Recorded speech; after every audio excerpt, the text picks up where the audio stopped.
በስመ አብ ወወልድ ወመንፈስ ቅዱስ አሐዱ አምላክ አሜን። ይህን በተመስጦና በትኩረት ይከታተሉ። አንድ ሰው በሕይወቱ ውስጥ ያለውን ነገር ሁሉ፣ ቤቱን፣ ዘመዶቹን፣ የልጅነት ትዝታውን፣ የተለመደውን ኑሮውን ትቶ የት እንደሚሄድ እንኳን ሳያውቅ ብቻ በእምነት ተነስቶ ቢሄድስ? ይህ ተረት አይደለም። ይህ የአንድ ሰው ትክክለኛ ታሪክ ነው። ዛሬም ድረስ ቢሊዮን የሚቆጠሩ ሰዎች፣ አይሁዳውያን፣ ክርስቲያኖችና ሙስሊሞች ሁሉም የእምነት አባት ብለው የሚጠሩት ሰው ታሪክ ነው። ስሙ አብርሃም ይባላል። በዚህ ቪዲዮ ውስጥ ከኡር ከተማ ጀምሮ እስከ መጨረሻው ትንፋሹ ድረስ ያለውን ሙሉ ጉዞውን አብረን እንቃኛለን። እንዴት ከጣዖት አምላኪ ቤተሰብ ወጥቶ የአንድ አምላክ ተከታይ እንደሆነ፣ በሕይወቱ ውስጥ የገጠሙትን እጅግ ከባድ ፈተናዎች፣ የተስፋ ቃል ኪዳኖችን እና ልጁን በገዛ እጁ ለመሰዋት እስከ መዘጋጀት የደረሰበትን አስደናቂ የእምነት ጉዞ በዝርዝር እናያለን። ይህ ቪዲዮ ረጅም ነው፣ ግን ቃል እገባላችኋለሁ እያንዳንዱ ምዕራፍ ለራሳችሁ ሕይወት የሚሆን ትምህርት ይዞ ይመጣል። እስከ መጨረሻው ከእኔ ጋር ቆዩ፣ ምክንያቱም የዚህ ታሪክ በጣም አስደናቂው ክፍል በመጨረሻ ላይ ነው የሚመጣው።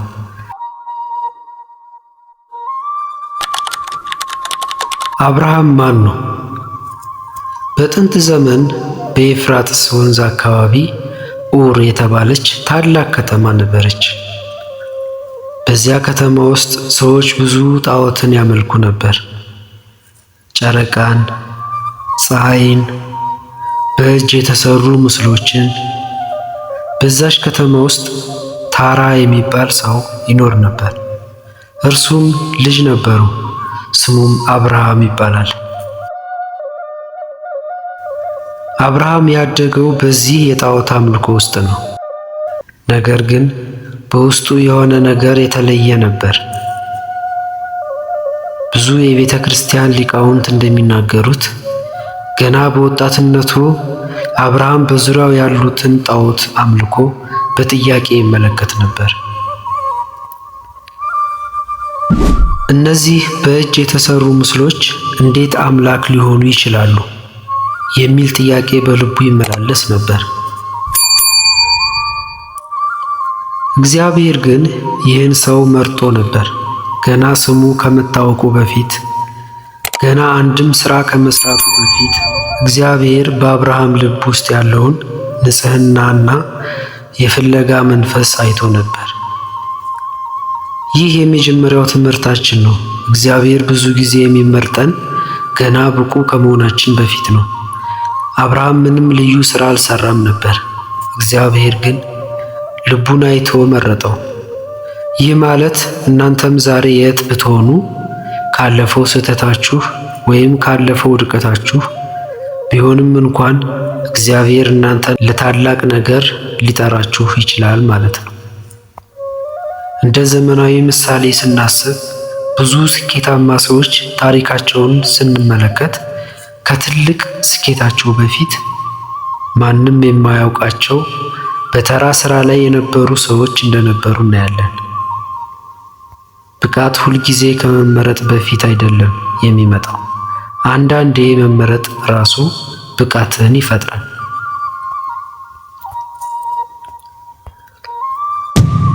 እግዚአብሔር ለአብርሃም የተናገረው ቃል በኦሪት ዘፍጥረት ምዕራፍ 12 ላይ ተጽፎ እናገኘዋለን። ከአገርህ ከዘመዶችህም ከአባትህም ቤት ተለይተህ እኔ ወደማሳይህ ምድር ውጣ። ይህ ትእዛዝ ምን ያህል ከባድ እንደነበር ለአፍታ እናስብ። አብርሃም ዕድሜው ወደ 75 አካባቢ ደርሶ ነበር። በዚያን ዘመን ሰው ከቤተሰቡ፣ ከጎሳው፣ ከምድሩ ተለይቶ መኖር ደህንነት ማጣት ማለት ነው። ምንም አይነት የመንግስት ጥበቃ፣ ምንም አይነት የኢንሹራንስ ስርዓት አልነበረም። ቤተሰብና ጎሳ ብቻ ናቸው ጥበቃ የሚሰጡት። እግዚአብሔር ግን ይህንን ሁሉ ትቶ እንዲወጣ ጠየቀው። ከዚያም በላይ የሚያስደንቀው እግዚአብሔር የት እንደሚሄድ አላሳየውም። ወደማሳይህ ምድር አለው እንጂ የትኛዋ ምድር እንደሆነች አልነገረውም። አብርሃም መንገዱን ጀምሮ ነው መዳረሻውን የተማረው። አብርሃም ግን ታዘዘ። ሚስቱን ሳራን፣ የወንድሙ ልጅ ሎጥን፣ ንብረቱን ሁሉ ይዞ ጉዞ ጀመረ። እዚህ ላይ በጣም ጠቃሚ የሆነ የእምነት ትርጉም እናያለን። እውነተኛ እምነት ማለት መጨረሻውን ሳናውቅ መጀመሪያውን መርገጥ ነው። ብዙ ጊዜ እኛ እግዚአብሔር ሙሉውን እቅድ እስኪያሳየን እንጠብቃለን። ከዚያ በኋላ ነው የምንንቀሳቀሰው። አብርሃም ግን አንድ እርምጃ ብቻ አይቶ ተነሳ። ይህን ከዘመናዊ ሕይወታችን ጋር ብናመሳስለው ትምህርት ለመቀየር፣ ስራ ለመቀየር ወይም ወደ አዲስ ከተማ ለመዘዋወር ስንወስን ብዙ ጊዜ ውጤቱን በእርግጠኝነት ሳናውቅ ነው የምንወስነው። እውነተኛ እድገት የሚመጣው ድህነታችንን ትተን ወደማይታወቅ ስንራመድ ነው።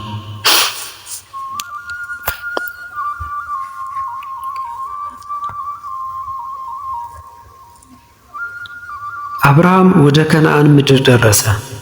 እግዚአብሔርን ተገለጠለት። ይህችን ምድር ለዘርህ ሰጥሃለሁ ብሎ ቃል ገባለት። አብርሃምም በዚያ መሠዊያ ሠራ፣ በእግዚአብሔር ስም ጠራ።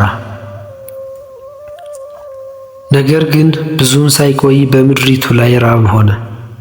አብርሃምም ወደ ግብፅ ወረደ። እዚህ ላይ ግን የአብርሃም ደካማ ጎን እናያለን። ሳራ በጣም ውብ ስለነበረች አብርሃም ፈራ። ግብፃውያን ካዩት እኔን ገድለው እርሷን ይወስዳሉ ብሎ አሰበ። ስለዚህ ሳራን እህቱ ነኝ በይ ብሎ አስተማራት፣ ሙሉውን እውነት አደብቆ።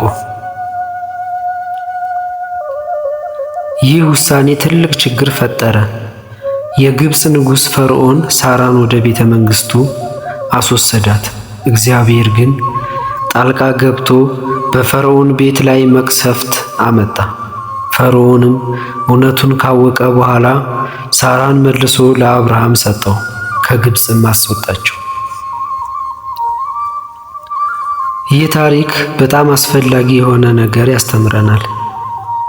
የእምነት ሰዎች እንኳን ፍጹም አይደሉም። አብርሃም ትልቅ የእምነት እርምጃ ወስዶ ከኡር ወጣ። ነገር ግን በፍርሃት ተውጦ ውሸት ተናገረ። ይህ ማለት እምነት ማለት ፍጹምነት ማለት አይደለም። እምነት ማለት ስንወድቅም እንኳ እንደገና ወደ እግዚአብሔር መመለስ ማለት ነው። ብዙ ጊዜ በሕይወታችን ውስጥ በአንድ ቦታ ላይ ትልቅ ድፍረት እናሳያለን። ነገር ግን በሌላ ቦታ ላይ በፍርሃት ተውጠን ስህተት እንሰራለን። ለምሳሌ በሥራ ላይ ደፋር ውሳኔ የሚያደርግ ሰው በግንኙነት ውስጥ ግን ፈሪ ሊሆን ይችላል። ይህ የሰብአዊነታችን አካል ነው። አስፈላጊው ነገር ስንወድቅ እንደገና መነሳታችን ነው። አብርሃምና ሎጥ ወደ ከነዓን ተመልሰው ብዙ ከብቶች ስለነበሯቸው በእረኞቻቸው መካከል ጠብ ተፈጠረ። ምድሪቱም ሁለቱንም ለመያዝ በቂ አልነበረችም። አብርሃም ግን የሚያስደንቅ ውሳኔ አደረገ። ታላቅና ታናሽ ሳይል ለሎጥ የመጀመሪያውን ምርጫ ሰጠው። እባክህ አንተ ምረጥ፣ ወደ ቀኝ ብትሄድ እኔ ወደ ግራ እሄዳለሁ፣ ወደ ግራ ብትሄድ እኔ ወደ ቀኝ እሄዳለሁ አለው። ሎጥ ለምና የሚያምረውን የዮርዳኖስ ሸለቆ መረጠ። አብርሃም ግን ባዶውን ተራራውን ምድር ተቀበለ። ከሰው እይታ አንጻር ሎጥ የተሻለውን ወሰደ። ነገር ግን ታሪኩ እንደሚነግረን ሎጥ የመረጠው ሸለቆ በኋላ በሶዶምና ገሞራ ጥፋት ውስጥ ይጠፋል። አብርሃም የቀረው ምድር ግን ለዘላለም የተባረከ ምድር ትሆናለች። ይህ ምዕራፍ ስለ ልግስናና ስለ ረጅም ጊዜ አስተሳሰብ ሎንግ ተርም ቲንግስ ያስተምረናል። አብርሃም ወዲያውኑ የሚያምረውን ላለመያዝ ወሰነ። በእግዚአብሔር ላይ ተማምኖ ብዙ ጊዜ በሕይወት ውስጥ ፈጣኑን ትርፍ ከመፈለግ ይልቅ ትክክለኛውን መንገድ መከተል የተሻለ ውጤት ያመጣል። ይህን በሥራ ቦታ ላይ ካሉ ግንኙነቶች ጋር ብናመሳስለው ሁልጊዜ የእኔ መጀመሪያ ብሎ የሚያስብ ሰው ለጊዜው ጥቅም ቢያገኝም በረጅም ጊዜ ውስጥ ግንኙነቶቹን ያበላሻል። ለሌሎች ቦታ የሚሰጥ ሰው ግን በረጅሙ ጊዜ ውስጥ የተሻለ መተማመን፣ ክብር ያገኛል። ብዙም ሳይቆይ 4 ነገሥታት በተባበሩት ኃይል ወደ ሶዶም እና ገሞራ አካባቢ ጦርነት አወጁ። ሎጥንም ማርከው ወሰዱት። አብርሃም ይህን ሲሰማ 318 የሰለጠኑ ወንዶችን አስከትሎ ተከታትሎ ሄደ። ጠላቶቹንም አሸንፎ ሎጥንና ንብረቱን መልሶ አመጣ።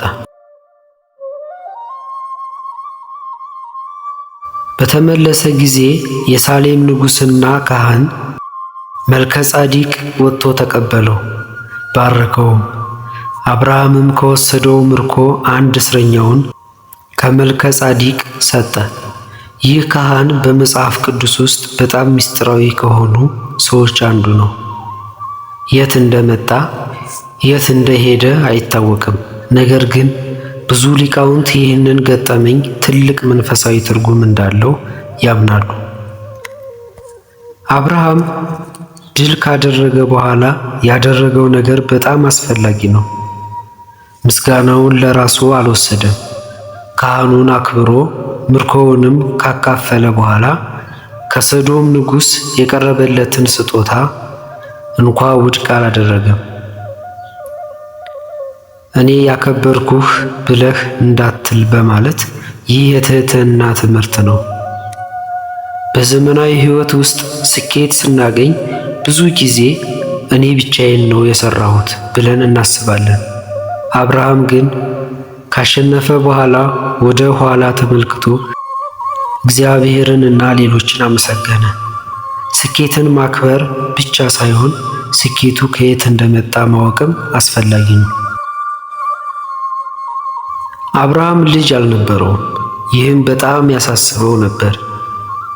ጌታ ሆይ ልጅ የለኝም፣ ውርሴ ለቤቴ አገልጋይ ይሆናል ብሎ አማረረ። እግዚአብሔርም አውጥቶ ሰማዩን አሳየው። ወደ ሰማይ ተመለከተ። ኮከቦችንም ብትችል ቁጠራቸው፣ ዘርህ እንዲሁ ይሆናል አለው። እዚህ ላይ የመጽሐፍ ቅዱስ በጣም ውብ ከሆኑት ጥቅሶች አንዱ ይመጣል። አብርሃምም በእግዚአብሔር አመነ፣ ጽድቅም ሆነ፣ ጽድቅም ሆኖ ተቆጠረለት። ይህ ማለት አብርሃም ጻድቅ የተባለው በሥራው ሳይሆን በእምነቱ ብቻ ነው።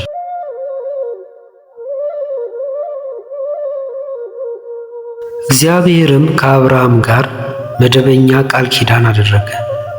በዚያን ዘመን የተለመደውን ሥርዓት ተከትሎ የተከፈሉ የእንስሳት አካላትን በማቅረብ እሳት መንፈስ በእነዚያ ክፍሎች መካከል አለፈ።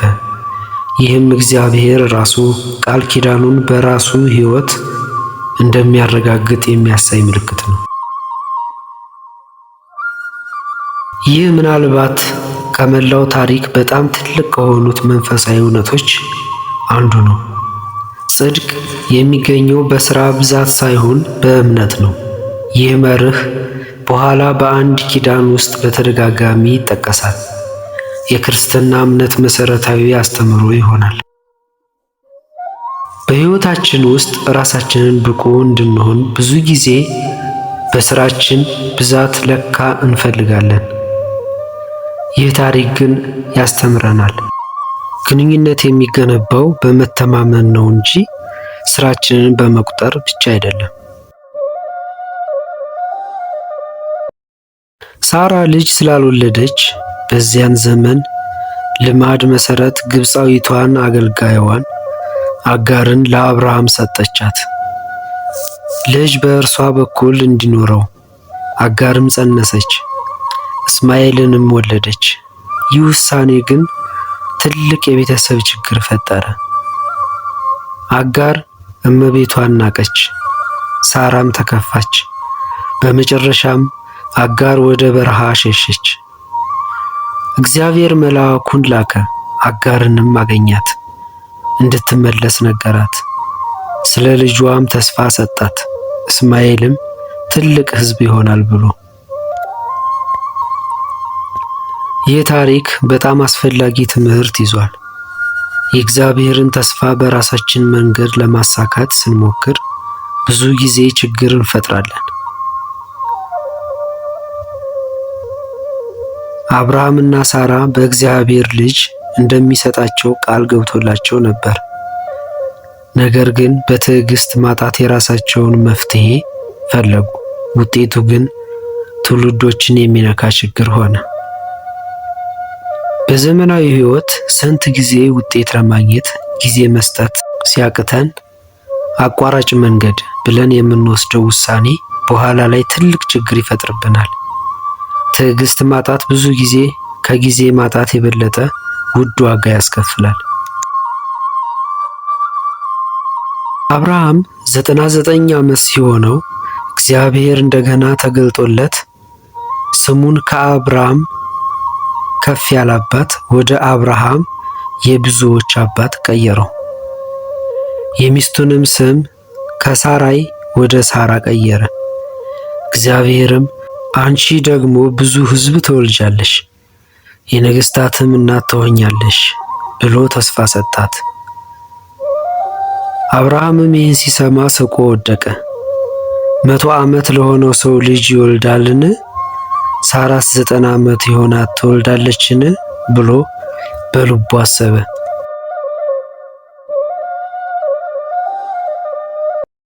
እግዚአብሔር ደግሞ የግዝረትን ሥርዓት እንደ ቃል ኪዳን ምልክት ሰጠው። ይህም ለወደፊት ትውልዶች ሁሉ የቃል ኪዳኑ ምልክት ሆኖ እንዲቀጥል። ስም መቀየር በዚያ ባህል ውስጥ ትልቅ ትርጉም ነበረው። አዲስ ማንነት፣ አዲስ ጥሪ ማለት ነው። እግዚአብሔር ማንነታችንን ሲቀይር የወደፊት እድላችንንም አብሮ ይቀይራል። አብርሃም ገና ልጅ ሳይኖረው የብዙዎች አባት ተብሎ መጠራቱ የሚያሳየው እግዚአብሔር ገና ያልሆነውን ነገር እንደተፈጸመ አድርጎ እንደሚናገር ነው።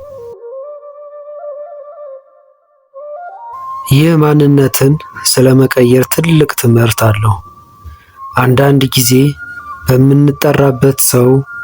በምንጠራበት ስም ወይም ማዕረግ ውስጥ ያለው ለውጥ፣ ለምሳሌ ተማሪ ወደ ባለሙያ ወይም ሰራተኛ ወደ መሪ፣ ከራሱ ስራ በፊት አዲስ ኃላፊነት ስሜት ይሰጣል። ይህም ወደ አዲሱ ማንነት እንድናድግ ይረዳናል። አንድ ቀን አብርሃም በድንኳኑ በር ተቀምጦ ሳለ 3 ሰዎች ተገለጡለት። አብርሃምም በፍጥነት ተነስቶ ተቀበላቸው፣ እግራቸውንም አጠበ፣ ምግብ አዘጋጀላቸው። እነዚህ እንግዶች እግዚአብሔርና 2 መላእክት ነበሩ። በዚያም ሳራ በሚቀጥለው ዓመት ልጅ እንደምትወልድ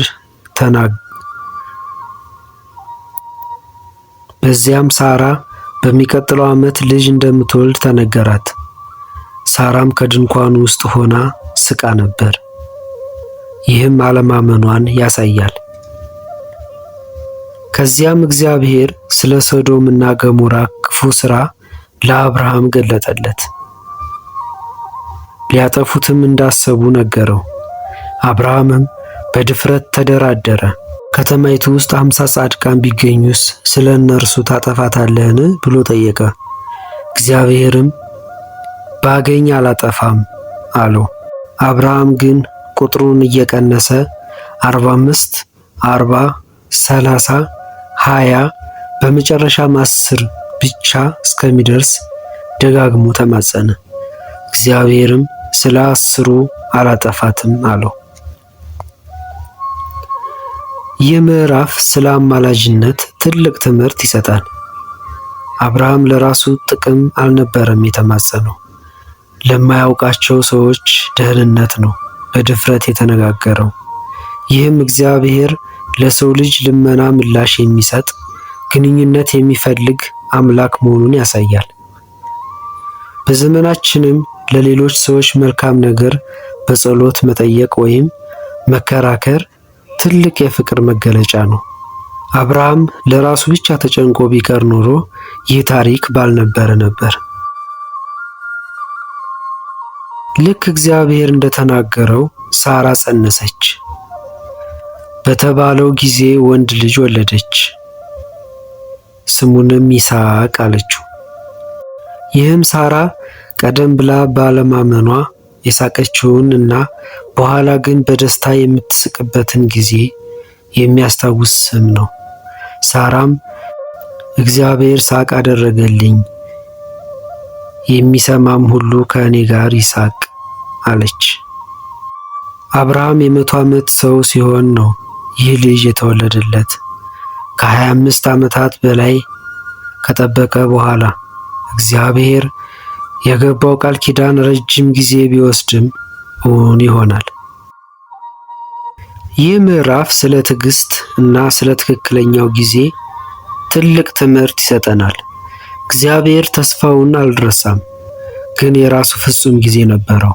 ብዙ ጊዜ የምንጠብቀው ነገር ዘግይቶ የሚመስለን በእውነቱ ግን በትክክለኛው ጊዜ ላይ እየመጣ ነው።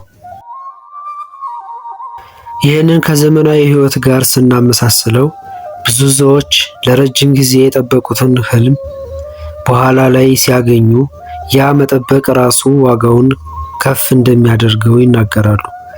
ትዕግስት የተጓደለ ተስፋ ማለት አይደለም፣ ገና ያልደረሰ ተስፋ ማለት ነው። ይህ የመላው ታሪክ በጣም ከባድና ጥልቅ ክፍል ነው። እግዚአብሔር አብርሃምን ፈተነው። አንድ ልጅህን የምትወደውን ይስሐቅን ይዘህ ወደ ሞሪያ ምድር ሂድ። በዚያም በምነግርህ ተራራ ላይ የሚቃጠል መስዋዕት አድርገህ አቅርበው።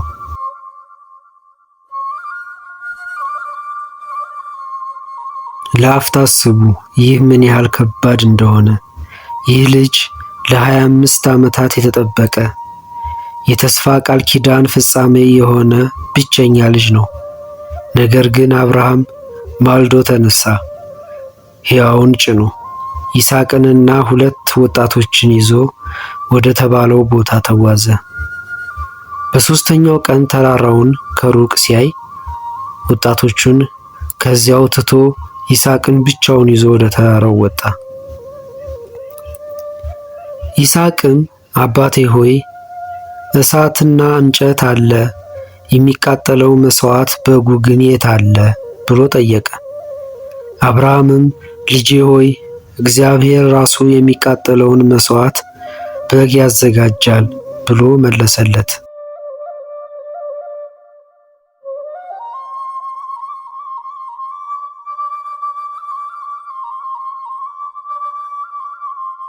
መሠዊያውን ሰርተው ይስሐቅንም አስረው በመሠዊያው ላይ ካስቀመጡት በኋላ አብርሃም እጁን ዘርግቶ ልጁን ሊገድል ቢላውን ባነሳ ጊዜ የእግዚአብሔር መልአክ ከሰማይ ጠራው።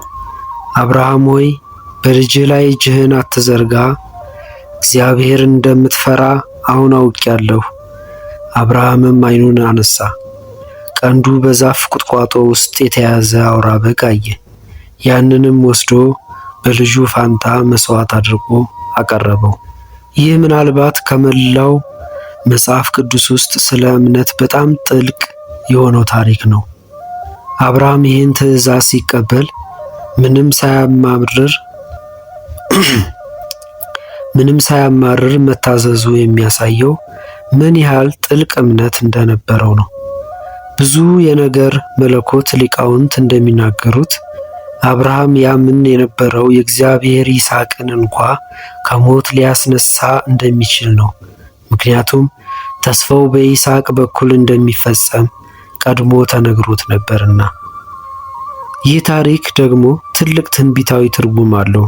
ብዙ ክርስቲያን ምሁራን ይህንን ታሪክ እግዚአብሔር አብ ልጁን ኢየሱስ ክርስቶስን ለዓለም ድህነት አሳልፎ ከመስጠቱ ጋር ያመሳስሉታል። አብርሃምም ልጁን ተሸክሞ ወደ ተራራ እንደወጣ ሁሉ ኢየሱስም መስቀሉን ተሸክሞ ወደ ጎልጎታ ወጣ። በጉም በኋላ በምትኩ እንደተሰዋ ኢየሱስም ለሰው ልጅ ሁሉ ምትክ ሆኖ ተሰዋ። በሕይወታችን ውስጥ እግዚአብሔር ወይም ሕይወት ራሱ ከምንወደው ነገር እንድንለይ ወይም እንድንተው ሲጠይቀን ይህ ታሪክ የሚያስተምረን በጣም ከምንወደው ነገር ጋር እንኳ ከመጣበቅ ይልቅ እግዚአብሔር ላይ ሙሉ በሙሉ መተማመን ትልቅ ነፃነት እንደሚያመጣ ነው። አብርሃም ይስሐቅን ስላልያዘ አጣው ማለት አይደለም። ስላመነ ግን ይስሐቅንም አገኘው፣ የበለጠ ጥልቅ በረከትንም አገኘ። ሳራ 127 ዓመት ኖራ ሞተች።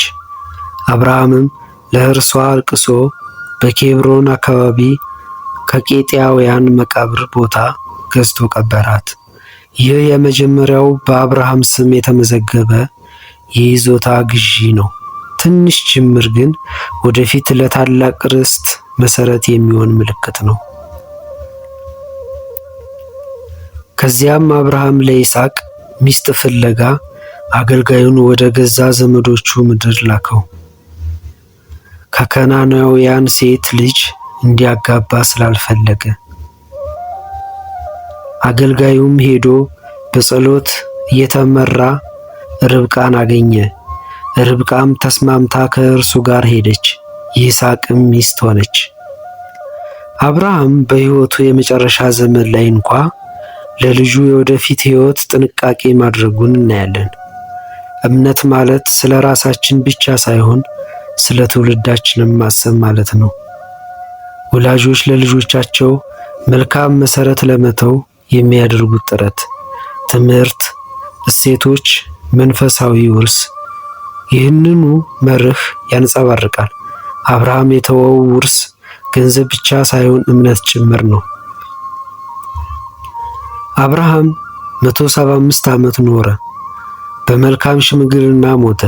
ልጆች ይስሐቅን እስማኤልም አብረው ቀበሩት ከሳራ አጠገብ በዚያው በኬብሮን ዋሻ ውስጥ። የአብርሃም ታሪክ ሲጠቃለል የምናየው ፍጹም ሰው ሳይሆን ፍጹም ባልሆነ ሁኔታ ውስጥ ሆኖ በእምነት የተጓዘ ሰው ነው። ፈርቷል፣ ተሳስቷል፣ ታግሷል፣ ተጠራጥሯል፣ ግን ደጋግሞ ወደ እግዚአብሔር ተመልሷል። ደጋግሞ ታዟል። ለዚህም ነው የእምነት አባት የተባለው። የአብርሃም ታሪክ የሚያስተምረን ትልቁ ትምህርት ይህ ነው። እምነት ማለት ጥርጣሬ የሌለበት መንገድ ማለት አይደለም። ጥርጣሬ ቢኖርም እንኳ መጓዙን መቀጠል ማለት ነው። አብርሃም የት እንደሚሄድ ሳያውቅ ወጣ። ልጅ እንዴት እንደሚያገኝ ሳያውቅ ጠበቀ። ልጁን እንዴት መልሶ እንደሚያገኝ ሳያውቅ ሊሰዋው ተነሳ። በእያንዳንዱ እርምጃ ውስጥ የነበረው ነገር እርግጠኝነት ሳይሆን እምነት ነው። በሕይወታችን ውስጥ ወደፊት ምን እንደሚጠብቀን ሙሉ በሙሉ አናውቅም። ልክ እንደ አብርሃም እያንዳንዳችን የራሳችን ከውር ውጣ የሚል ጥሪ ይኖረናል። ወደ አዲስ ሥራ፣ አዲስ ግንኙነት፣ አዲስ ምዕራፍ የሚወስደን ጥያቄው መጨረሻውን አውቀን መንቀሳቀስ እንችል እንደሆነ አይደለም። ጥያቄው መጨረሻውን ሳናውቅ እንኳ ለመንቀሳቀስ ዝግጁ ነን ወይ የሚል ነው። ይህቺ የአብርሃም ታሪክ ናት። ከውር እስከ ሞሪያ፣ ከጥርጣሬ እስከ እምነት፣ ከተስፋ እስከ ፍጻሜ የተጓዘ ትልቅ ጉዞ። ይህ ቪዲዮ ጠቅሞት ከሆነ እባክዎ ላይክ ያድርጉ፣ ለሌሎችም ያጋሩ እና ወደፊት ተመሳሳይ ትምህርታዊ ይዘቶችን ለማግኘት ቻናሉን ሰብስክራይብ ያድርጉ። በአስተያየት ክፍልም ከዚህ ታሪክ የትኛው ክፍል በጣም እንደነካዎት ይንገሩን። እስከሚቀጥለው ቪዲዮ ድረስ እግዚአብሔር ይባርከን። አሜን።